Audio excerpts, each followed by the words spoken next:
এখন আপনাদেরকে শপথ বাক্য পাঠ করানো হবে। আপনাদেরকে অনুগ্রহ করে দাঁড়িয়ে শপথ পাঠ করার জন্য অনুরোধ করছি।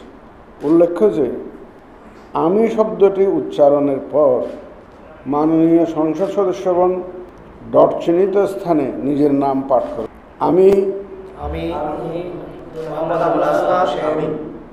সংসদ সদস্য নির্বাচিত হইয়া সশ্রদ্ধ চিত্তে শপথ বা দৃঢ়ভাবে ঘোষণা করিতেছি যে আমি যে কর্তব্যভার গ্রহণ করিতে যাইতেছি তাহা আইন অনুযায়ী ও বিশ্বস্ততার সহিত পালন করিব।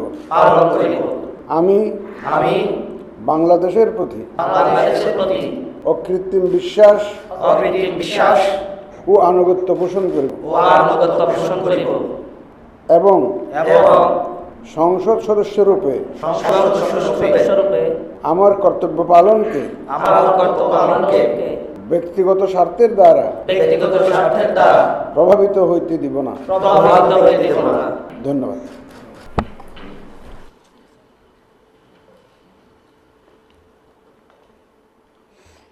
ধন্যবাদ মাননীয় প্রধান নির্বাচন কমিশনার জনাব এএমএম নাসির উদ্দিন।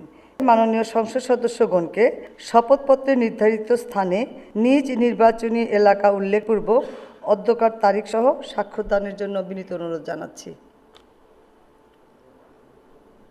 আশা করছি আমাদের মাননীয় সদস্যবৃন্দের স্বাক্ষর প্রদান শেষ হয়েছে।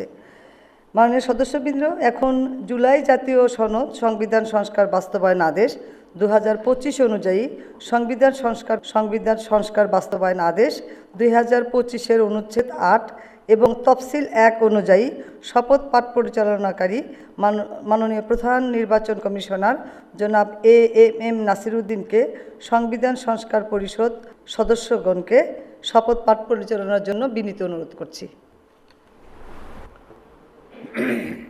বিসমিল্লাহির রহমানির রহিম। মাননীয় সদস্যবৃন্দ, এখন আপনাদেরকে সংবিধান সংস্কার পরিষদ সদস্য হিসাবে শপথ বাক্য পাঠ করানো হবে। আপনাদেরকে অনুগ্রহ করে দাঁড়িয়ে শপথ পাঠ করার জন্য অনুরোধ করছি। উল্লেখ্য যে আমি শব্দটি উচ্চারণের পর মাননীয় সংবিধান সংস্কার পরিষদের সদস্যগণ ডট চিহ্নিত স্থানে নিজের নাম পাঠ করবেন।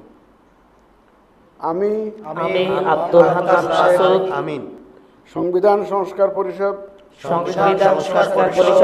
সদস্য হিসাবে সশ্রদ্ধ চিত্তে শপথ করিতেছি যে আমি যে কর্তব্যভার গ্রহণ করিতে যাইতেছি তাহা আইন অনুযায়ী ও বিশ্বস্ততার সহিত পালন করিব।